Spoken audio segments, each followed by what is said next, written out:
છોટાઉદેપુર જિલ્લા નસવાડી પ્રાથમિક શિક્ષક સહકારી મંડળીની ચૂંટણીમાં ચૂંટણી અધિકારી અને ઉમેદવારો વચ્ચે હોબાળો થયો। નસવાડી ખાતે ફોર્મ ચકાસણી પ્રક્રિયા ચૂંટણી અધિકારી ઉમેદવારોના ફોર્મ રદ કરતા મામલો ગરમાયો હતો। 2016-17માં ઠરાવ કરવામાં આવ્યો કે નસવાડી તાલુકાના જન્મ થયેલ શિક્ષકો હોય તે જ શિક્ષક મંડળની ચૂંટણીમાં ઉમેદવારી નોંધાવી શકે તેવા નિયમથી ચૂંટણી અધિકારી અને શિક્ષકો વચ્ચે ચકમક જારી। ચૂંટણી લડવા થનગનાટ ઉમેદવારના આ વિચિત્ર નિયમને કારણે ફોર્મ રદ થતા મંડળી ઉપર વર્ષોથી શાસન કરી ભ્રષ્ટાચાર કરતા સત્તાધીશો સામે આક્રોશ। 250 જેટલા શિક્ષકોનું જૂથ એક તરફ સત્તાધારી પાર્ટી પાસે ઓછા સભાસદો હોવાથી સત્તામાં બેસવા માટે નવો કિમિયો અપનાવ્યો।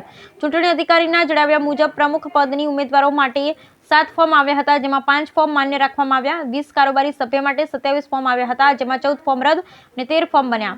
જ્યારે વિરોધી જૂથના શિક્ષકોએ આક્ષેપ કર્યા હતા કે 18 કરોડની વહીવટી મંડળીઓ ચાલતો હોવાથી કૌભાંડ બહાર ન પડી જાય તે માટે આ રીતના નિયમો લાદી ફોર્મ રદ કર્યા।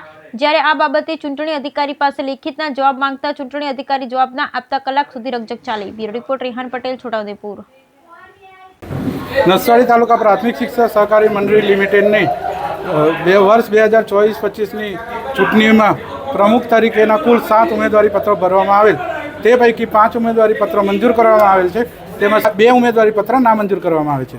કારોબારી સભ્ય તરીકેના કુલ 27 ઉમેદવારી પત્રો ભરવામાં આવેલ હતા, તે પૈકી 13 ઉમેદવારી પત્રો મંજૂર કરવામાં આવેલ છે, તેમજ 14 ઉમેદવારી પત્રો નામંજૂર કરવામાં આવે છે।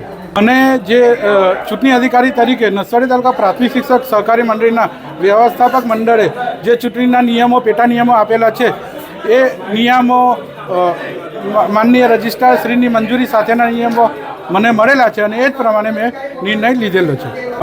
સામાન્ય રીતે નસવાડી તાલુકા પ્રાથમિક શિક્ષક સહકારી મંડળીના ચૂંટણી અધિકારી તરીકે શિક્ષક પૈકીની જ કોઈ એક વ્યક્તિને ચૂંટણી અધિકારી તરીકે નિમણૂક થતી હોય છે। હું પણ એક શિક્ષક છું, પરંતુ જ્યારે મને આ જવાબદારી સોંપવામાં આવે છે ત્યારે ચૂંટણીના નિયમો પેટા નિયમોને ધ્યાને રાખીને જ મારે કોઈ પણ નિર્ણય લેવાનો હોય છે અને એ જ પ્રમાણે મેં કરેલું છે। પરિસ્થિતિમાં તમારું નામ પણ ચૂંટણી અધિકારી તરીકે ખોટું જેવો આક્ષેપ છે, એ ક્યાંક પ્રેસ મિસ્ટેક હોઈ શકે। નસવાડી તાલુકા પ્રાથમિક સહકારી મંડળી 2019થી ચૂંટણીમાં હું ઉપપ્રમુખ તરીકે 19થી લઈને 24 લગીને હું રહેલો છું। એ ટાઈમે કોઈ પણ જાતનો નિયમ લાગુ પડેલો ન હતો। બહારના 11 જણના ફોર્મ માન્ય ગણવામાં આવેલા, 2 જણે ફોર્મ બહારના ભરેલા તો એમની ચૂંટણી કરવામાં આવેલી। હું ઉપપ્રમુખ 5 વર્ષ રહ્યો, છતાં પણ મને કોઈ પણ જાતની જાણકારી આપવામાં આવી નથી અને કાલે એવો નિયમ લાગુ પાડવામાં આવ્યો કે 15 વર્ષની નોકરી જોઈએ અને નસવાડીમાં જ જન્મ થયેલો હોય એ જ વ્યક્તિ ફોર્મ ભરી શકે અને એ જ વ્યક્તિ ચૂંટણી લડી શકે। એના માટે મેં કાલે 5 વાગે ચૂંટણી અધિકારીને લેખિતમાં જાણ કરી, એમને મને ઉસીમાં સહી કરેલી છે કે હું જવાબ આપીશ, પણ કાલ સાંજના 5 વાગ્યાથી લઈને આજ દિન સુધી અમને કોઈ પણ જાતનો જવાબ આપ્યો નથી। કારણ કે નસવાડી તાલુકા સહકારી મંડળીમાં 18 કરોડનો વહીવટ ચાલે છે।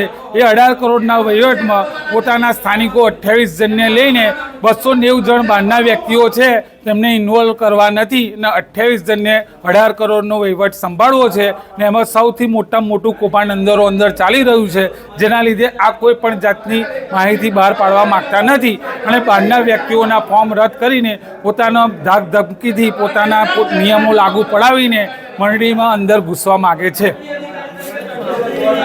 ત્યારે પણ વગાચમાંથી ફોર્મ ભર્યું છે, મારી સામે કોઈ ફોર્મ ભર્યું નથી, છતાં મારું ફોર્મ એવાય રદ કરે છે।